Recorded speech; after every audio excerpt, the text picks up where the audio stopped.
है। आज दुबई की सबसे ऊंची जो इमारत है बुर्ज खलीफा, आज बुर्ज खलीफा पर भी मुस्कान नाम की उस लड़की का फोटो आया और उसका नाम आया और दुबई की हुकूमत ने भी माना कि हाँ ये लड़की, इसने हमारा नाम रोशन किया है। पर्दे का मतलब जानते हैं क्या होता है? पर्दे का हुक्म क्यों दिया अल्लाह ने? आइए जरा आपको वो आयत भी आपको पढ़ के सुना देता हूं, क्योंकि हिजाब का मसला चल रहा है। हिजाब का हुक्म क्यों आया, इस पर भी मैं आपके सामने एक बात रखना चाहता हूं। कुरान खोलो, कुरान का 22वां पारा, सूरह अहज़ाब की आयत नंबर 59। अल्लाह फरमाता है, या अय्युहन नबी कुल लिअज़वाजिका व बनातिका व निसाइल मुमिनीना युदनीना अलैहिन्ना मिन जलाबिबिहिन्ना। ऐ नबी अपनी बीवियों से कह दो, ऐ नबी अपनी बेटियों से कह दो, ऐ नबी तमाम मोमिना औरतों से कह दो, युदनीना अलैहिन्ना मिन जलाबिबिहिन्ना, जब वो अपने घर से निकला करें तो अपने ऊपर जिल्बाब डाल लें, अपने बदन के ऊपर चादर डाल लें, अपने ऊपर हिजाब डाल लें, अपने ऊपर नकाब डाल लें, अपने ऊपर बुर्का डाल लें। आप नाम बदल दो, आप नाम पर्दा रख दो, आप नाम हिजाब रख दो, आप निकाब नाम रख दो, आप बुर्का नाम रख दो। मकसद ये है ऐसा अपने बदन पर ऐसा कपड़ा डाल दें कि उनका शरीर ढक जाए, उनका बदन ढक जाए। युदनीना अलैहिन्ना मिन जलाबिबिहिन्ना। ऐ नबी मुसलमान औरतों से कह दो जब वो घर से निकलें तो अपने ऊपर नकाब डाल लें। क्यों डाल लें? इसका हुक्म क्यों दिया गया? ज़ालिका अदना अन युरफना फला युज़ैन। ये हुक्म इसलिए दिया जा रहा है ताकि दुनिया समझ जाए ये मुसलमान लड़की है, ये शरीफ लड़की है, ये पर्दे वाली लड़की है और उसको छेड़ने की कोई जुर्रत न कर सके। मेरे प्यारे भाइयों, मेरी प्यारी माँ बहनों, ये पर्दा तो आपको इज्जत देने के लिए आया है, ये पर्दा तो आपकी कीमत बताने के लिए आया है। 1000 रुपये वाला मोबाइल होता है, आदमी कहीं भी रख लेता है, उसको टूट जाए कोई बात नहीं, चलो दूसरा ले लेंगे। और 1 लाख रुपए का आईफोन आता है, उसको कोई थोड़ी इधर उधर रख देगा, उसके लिए बेहतरीन कवर लेगा, उस पर महंगा वाला टेम्पर्ड ग्लास लगवाएगा, उसको संभाल करके रखेगा। अगर ये टूट गया तो 1 लाख रुपए का नुकसान हो जाएगा। तो जो चीज जितनी कीमती होती है उसको उतनी हिफाजत से रखा जाता है। 100 रुपये का हमारी माए बहनें कानों में पहनने वाली ईयर रिंग लाती हैं, 100 रुपये वाली, उसको कहीं भी पहन के चली जाती हैं। लेकिन सोने की अगर ईयर रिंग है, सोने का हार है, तो कोई ट्रेन पे पहन के नहीं जाता है, कोई प्लेन पे पहन के नहीं जाता है। नहीं नहीं, सोने का है, इसको सबके सामने नहीं खोल सकते, इसको तो कहीं खास जगह जाना होगा तब खोलेंगे। ट्रेन में जाएंगे कहीं चोरी ना हो जाए, प्लेन में जाएंगे कहीं चोरी ना हो जाए। दुनिया का दस्तूर है जो चीज जितनी कीमती होती है उसको उतना छुपा करके रखा जाता है। मेरी प्यारी माँ बहनों, इस्लाम ने आपको बहुत ऊंचा मकाम दिया है और बहुत ऊंचा सम्मान दिया है। अल्लाह के नबी फरमाते हैं, अद्दुनिया कुल्लुहा मताउन व खैरु मताइद दुनिया अलमरतुस सालिहा। दुनिया तो पूरी की पूरी दौलत है और दुनिया की सबसे कीमती दौलत नेक औरत है। इसलिए औरत को पर्दे में रहने का हुक्म दिया गया। कल कयामत के दिन वो पर्दे वाली लड़की भी खड़ी होगी और कहेगी, अल्लाह, जब सारी मेरे गांव की लड़कियां स्कूल जाती थी, बगैर दुपट्टे के जाती थी, बगैर नकाब के जाती थी, अय अल्लाह मैं नकाब में जाती थी, गांव की लड़कियां मेरा मजाक उड़ाती थी, गांव के लोग मेरा मजाक उड़ाते थे। आज तो ऐसा दौर आ गया कि अच्छे काम का लोग मजाक उड़ाते हैं। अगर आज कोई नौजवान लड़का बेचारा सीधा साधा हो, दाढ़ी रखे हो, 5 टाइम का नमाजी हो, उसके मोबाइल पर किसी लड़की का फोटो ना हो, तो उसके दोस्त लोग कहेंगे, अरे यार ये लड़का तो बकवास लड़का है, इसको तो किसी चीज में इंटरेस्ट ही नहीं है, अरे छोड़ो ये पागल है, उसको पागल कहेंगे लोग।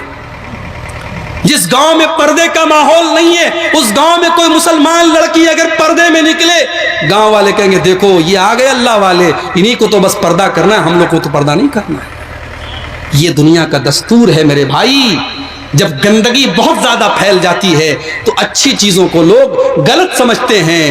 कल कयामत के दिन वो पर्दा वाली लड़की खड़ी होगी और कहेगी, अल्लाह इन्नी ज़ननतु अन्नी मुलाकिन हिसाबिया, मुझे यकीन था मेरी मेहनत बेकार नहीं जाएगी, मेरी कुर्बानी बेकार नहीं जाएगी। आय अल्लाह, जब सारी दुनिया के लोग वैलेंटाइन और बेहयाई और ज़िनाकारी के काम कर रहे थे। ऐ अल्लाह, मैंने अपनी इज्जत व आबरू को बचा करके रखा, मैंने किसी गैर महरम से बात न की, मैंने किसी गैर महरम लड़के से बातें न की, मेरे मोबाइल पर किसी गैर महरम से चैटिंग न थी। ऐ अल्लाह, मैंने अपनी जवानी को संभाल करके रखा, मैंने अपने शौहर के लिए अपनी आबरू को बचा करके रखा। इन्नी ज़नन्तु अन्नी मुलाक़िन हिसाबिया, ऐ अल्लाह, मुझे यकीन था मेरा हिसाब मिल करके रहेगा। सर्दियों का मौसम आता था, सर्दियों का मौसम आता था, सुबह 5 बजे हय्या अलस्सलाह की आवाज गूंजने लगती थी, अस्सलातु खैरुम मिनन नौम की आवाजें आने लगती थी। पूरे घर वाले रजाई और कंबल ओढ़ करके सोए रहते थे। ऐ अल्लाह, मैं अस्सलातु खैरुम मिनन नौम की आवाज सुन करके अपना बिस्तर छोड़ देता था। मैं ठंडे ठंडे पानी से वजू बनाकर, ऐ अल्लाह, मैं तेरी मोहब्बत में और तेरे डर से तेरी मस्जिद में आकर के फजर की नमाज पढ़ा करता था। ऐ अल्लाह, इन्नी ज़नन्तु अन्नी मुलाक़िन हिसाबिया, मुझे यकीन था मुझे मेरा हिसाब मिल करके रहेगा, मुझे यकीन था मेरी मेहनत बेकार नहीं जाएगी। ऐ अल्लाह, जब मेरे भाई लोग रिश्वत खा रहे थे, मेरा सगा भाई जब सूद और ब्याज का धंधा कर रहा था, मेरे पड़ोसी लोग हराम के कारोबार कर रहे थे, ऐ अल्लाह, मैं हलाल खाता था, मेरे बच्चे कम खाते थे, मेरे घर में खाना एक टाइम बनता था और एक टाइम नहीं बनता था। मैंने परेशानी की जिंदगी गुजारी, लेकिन ऐ अल्लाह, मैंने अपने बच्चों के पेट में हराम का खाना जाने नहीं दिया, मैंने अपने घर में हराम की रोजी आने नहीं दी। ऐ अल्लाह, मुझे यकीन था मेरी मेहनत बेकार नहीं जाएगी। इन्नी ज़नन्तु अन्नी मुलाक़िन हिसाबिया, मुझे यकीन था मेरा हिसाब मुझे मिलकर के रहेगा। अल्लाह कहेगा, जा मेरे बंदे, तूने दुनिया में बहुत कुछ मेरे लिए कुर्बान किया है, अब आज हम तुझे तेरी मेहनतों का बदला देंगे। फ़हुवा फ़ी ईशतिर रादिया फ़ी जन्नतिन आलिया कुतूफ़ुहा दानिया कुलू वशरबू हनीअम बिमा असलफ़्तुम फ़िल अय्यामिल खालिया। अल्लाह कहेगा, मेरे बंदे, तूने बहुत कुर्बानी दी अपने अल्लाह के लिए, जा, आज हम तुझे जन्नत में डाल रहे हैं, जा तू ऐशो आराम की जिंदगी गुजार, जा, दुनिया में तेरे पास रहने को ढंग का मकान भी नहीं था, जा, हमने जन्नत में तेरे लिए बहुत बड़ा महल तैयार करके रखा है, जा तू अपने महल में चला जा। दुनिया में आम का मौसम आता था, तेरे बच्चों को आम नसीब नहीं होता था, सेब का मौसम आता था, अनार का मौसम आता था, तेरे घर में कभी अनार नहीं आया, तेरे घर में कभी सेब ना आया, तेरे घर में कभी मौसम के फल ना आए। मेरे बंदे, आज जन्नत में तमाम फल हैं, जो जिस फल की तुझे तमन्ना हो वो फल टूट करके तेरे पास आ जाएगा। तुझे आम तोड़ने की जरूरत नहीं है, तुझे सेब तोड़ने की जरूरत नहीं है, तुझे अनार तोड़ने की जरूरत नहीं है। कुतूफ़ुहा दानिया, तुझे जो फल चाहिए वो फल तेरी गोद में आ जाएगा, तेरे पास आ जाएगा। जा मेरे बंदे, जा, कुलू वशरबू हनीअम बिमा असलफ़्तुम फ़िल अय्यामिल खालिया। मेरे बंदो, तुमने हमें राजी किया था, तुमने हमें खुश किया था, तुमने अपने अल्लाह को राजी किया था, जाओ, आज तुम्हारे मौज मस्ती के दिन है, तुम्हारे खाने पीने के दिन है। ये तो वो हो गए जो पास हो गए, और जो फेल हो जाएंगे उनका क्या होगा, जो नाकाम हो जाएंगे उनका क्या होगा। वअम्मा मन ऊतिया किताबहु बिशिमालिही फयक़ूलु या लैतनी लम ऊत किताबिया वलम अद्रि मा हिसाबिया। जिसका नाम है आमाल उसके बाएं हाथ में, उसके उल्टे हाथ में दिया जाएगा। जिसकी जिंदगी भर का कच्चा चिट्टा उसके बाएं हाथ में दिया जाएगा, वो कहेगा, या लैतनी लम ऊत किताबिया, ऐ काश मेरी किताब मुझे न दी गई होती, वलम अद्रि मा हिसाबिया, काश मुझे अपना हिसाब किताब न पता चला होता, या लैतहा कानतिल काज़िया, काश दुनिया में जो मौत आई थी उसी मौत पर मेरा काम तमाम हो गया होता। इंसान ये भी नहीं सोचता कि उसे मरना है और मरने के बाद फिर एक और जिंदगी शुरू हो जाएगी। मरने के बाद जिंदगी खत्म नहीं होती है, एक और जिंदगी शुरू हो जाती है। और कोई जानता है कि कब मरना है? ये हमारे 20 साल के 25 साल के नौजवान ये बहुत खुश ना रहे अरे अभी हम तो 25 साल के हैं, अभी तो हम लौंडे हैं, अभी तो हमारे मौज मस्ती करने के दिन हैं। जब 50 साल के हो जाएंगे नमाज भी शुरू कर देंगे, दाढ़ी भी रख लेंगे, नमाजी भी बन जाएंगे, नेक भी बन जाएंगे। तुम क्या गारंटी ले सकते हो क्या कि तुम 50 साल तक जिंदा रहो? अभी हमारे उत्तर प्रदेश में मऊ के अंदर 4 नौजवान लड़के एक मरीज को लेकर के लखनऊ जा रहे थे। एक ही घर के 4 लड़के एक मरीज को, औरत को लेकर के लखनऊ जा रहे थे। और लखनऊ के लिए एक नया रास्ता बनवाया है हमारी गवर्नमेंट ने, उसको पूर्वांचल एक्सप्रेस बोलते हैं। वो ऐसा रोड बनाया गया है कि उस रोड पर आप ब्रेक नहीं मार सकते, उस रोड पर बस चलते ही चलते चले जाना है। पूरी स्पीड से 100, 150, 120 की स्पीड में 4 व्हीलर चल रही थी, स्कॉर्पियो चल रही थी। अचानक कोई ट्रक वहां पे खड़ा था, खराब हो गया था, वो ट्रक खड़ा हुआ था, इनकी कार जाकर के ट्रक में लड़ी है और 4 नौजवान लड़के ऑन द स्पॉट इंतकाल कर गए थे मरीज को बचाने के लिए। और 4 का जनाजा जब घर में आया है, पूरे मोहल्ले में मातम का माहौल बन गया। लाइन से 4 का जनाजा रखा है, लोग रो रहे हैं। घर वालों का तो जो हाल है वो हाल है मेरे भाइयों। मौत पूछ करके नहीं आती है मेरे भाई। और जब हम मरते हैं ना, तो मरते ही एक और जिंदगी शुरू हो जाती है। इधर हम मरे, जिंदगी भर जो पैसा हमने कमाया था, जो प्रॉपर्टी बनाई थी, मरते ही वो प्रॉपर्टी, वो पैसा, वो सब कुछ दूसरों का हो गया। हमारे पास अब कुछ नहीं बचा। हम दुनिया के लिए बोझ बन गए। बड़ी मोहब्बत है मेरी मां को मुझसे, बड़ी मोहब्बत है मेरे बाप को मुझसे, मगर इंतकाल के बाद कोई डेड बॉडी को 24 घंटे भी अपने घर में नहीं रखता है। जितना जल्दी मुमकिन होता है लोग जाकर के उसको कब्रिस्तान में दफन कर देते हैं। दुनिया में बेचारा जब नहाने जाता था, इसका शैम्पू अलग था, इसका फेस वॉश अलग था, इसके बदन में लगाने वाला साबुन अलग था। ये नहाने जाता था तो आधा घंटे तक नहाता रहता था।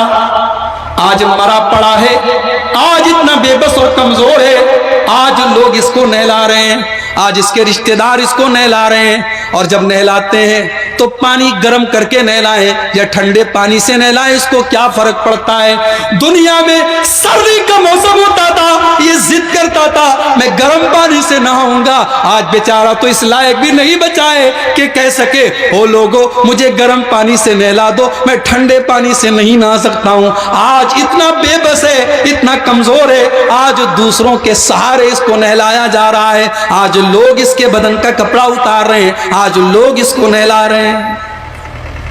नहला दिया गया, उसके बाद कफनाया जा रहा है। हाय हाय, ब्रांडेड करने वालों, रेमंड और बड़ी बड़ी कंपनियों के कपड़े पहनने वालों, मुझे बताओ कि कफन का कौन सा ब्रांड होता है। अरे तुम करोड़पति भी हो तब भी तुमको सफेद कपड़े में कफनाया जाएगा, तुम बहुत पैसे वाले हो तब भी तुमको सूती कफन में ही कफनाया जाएगा। ये कफन हमारी औकात हमें बता देता है। एक मामूली से कफन के कपड़े में सबको कफनाया जा रहा है।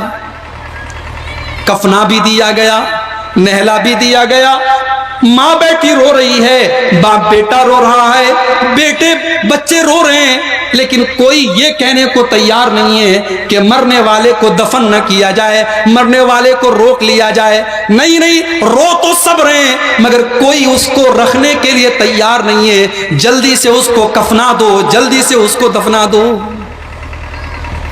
जनाजा तैयार हो गया, चारपाई पे रख दिया गया। अब जनाजे की चारपाई को लोग उठा के लेके जा रहे हैं। कल तक जो गांव का सबसे अमीर आदमी था और फॉर्च्यूनर से चलता था, स्कॉर्पियो से चलता था, आज इतना कमजोर है, इतना बेबस है, दूसरों के कंधे पे बेचारा कब्रिस्तान की तरफ जा रहा है। कब्रिस्तान में पहुंचा, कब्र में उतारा गया। कब्र में उतारने के बाद मिट्टी डाली जा रही है, मिट्टी डाली जा रही है। अभी इसको कब्र में उतारा गया है और मिट्टी डाली जा रही है, तब से 2 फरिश्ते कब्र में इसके पास पहुंच जाते हैं। एक फरिश्ते का नाम मुनकर है, दूसरे फरिश्ते का नाम नकीर है। अल्लाह के नबी फरमाते हैं जब तुम अपने मुर्दों को दफनाते हो और दफनाने के बाद जब तुम जाने लगते हो तो तुम्हारे जूतों की आवाज को भी वो सुनता है। पता ये चला कि कब्रिस्तान में जूता पहन करके भी जाया जा सकता है। इसको बहुत बड़ा मसला मत बनाइए, इसको बहुत बड़ा मसला मत बनाइए। मौलवी साहब, हमारे गांव में तो कभी कब्रिस्तान में कोई जूता चप्पल पहन के नहीं गया। जा सकते हैं, कोई हर्ज की बात नहीं है, लेकिन कोशिश करें कि कब्र के ऊपर से न चलें, आसपास से जो रास्ता हो उधर से जाएं। लेकिन जूता चप्पल पहन के जा सकते हैं, मना नहीं है, हदीस से सबूत मिल रहा है। और यहीं पर एक मसला यह भी समझ लीजिए, जनाजे की नमाज आप पढ़ रहे हैं, जूता पहने हुए हैं, चप्पल पहने हुए हैं, कोई हर्ज की बात नहीं है। जूता पहन करके, चप्पल पहन करके आप जनाजे की नमाज पढ़ सकते हैं। कुछ लोग ओवर होते हैं, बहुत ज्यादा चालाक होते हैं। वो क्या करते हैं, कहते हैं नहीं हम जूता पहन के नमाज नहीं पढ़ेंगे, जूता उतार करके उसी जूते पर खड़े होकर के नमाज पढ़ते हैं। ये कौन सी अक्लमंदी की बात है मेरे भाई? अगर जूता नापाक है और जूते में नमाज नहीं पढ़नी चाहिए तो फिर जूते के ऊपर तुम पैर रख करके नमाज भी नहीं पढ़ सकते हो। तो सही बात यह है कि जूता और चप्पल पहन करके आप जनाजे की नमाज पढ़ सकते हैं, कोई हरज की बात नहीं। अब जनाजा आपने पढ़ दिया, कब्र में ले जा करके उतार दिया, मिट्टी भी डाल दी। अब आप जब जाने लगे, अल्लाह के नबी फरमाते हैं कि अब मुर्दा तुम्हारे जूते की आवाज को भी सुन रहा है। अब फरिश्ते उसके पास आते हैं और फरिश्ते उससे 3 सवाल करते हैं। 3 सवाल। पहला सवाल, मन रब्बू का, तेरा रब कौन है? दूसरा सवाल, मन नबियों का, तेरे नबी कौन है? और तीसरा सवाल, माँ दीनों का, तेरा दीन क्या है? मेरे प्यारे भाइयों, कब्र में यही 3 सवाल किए जाएंगे और ये 3 सवाल स्कूल और कॉलेज में इसका जवाब नहीं मिलेगा। इसका जवाब आपको मदरसे में मिलेगा। मदरसे को लोग बड़ा हकीर समझते हैं। स्कूल कॉलेज का लड़का आया है, जिसकी पैंट पहने हुए, टी शर्ट पहने हुए है, दाढ़ी साफ करके आया है, लोग कहते हैं बड़ा स्मार्ट लड़का है, बड़ा हैंडसम लड़का है, देखो कितना मिस्टर लग रहा है, कितना हैंडसम लग रहा है, कितना जेंटलमैन लग रहा है। और मदरसे का बेचारा आया कुर्ता पायजामा पहन के, दाढ़ी रखे हुए, लोग कहते रहे मुल्ला जी आ गए। मुल्ला जी को हकीर समझते हो? अल्लाह की कसम, कब्र में जो 3 सवाल किए जाएंगे वो आपके CBSE और ICSE के बोर्ड में उसका जवाब मौजूद नहीं है। वो इंटर और हाई स्कूल के कोर्स में उसका जवाब मौजूद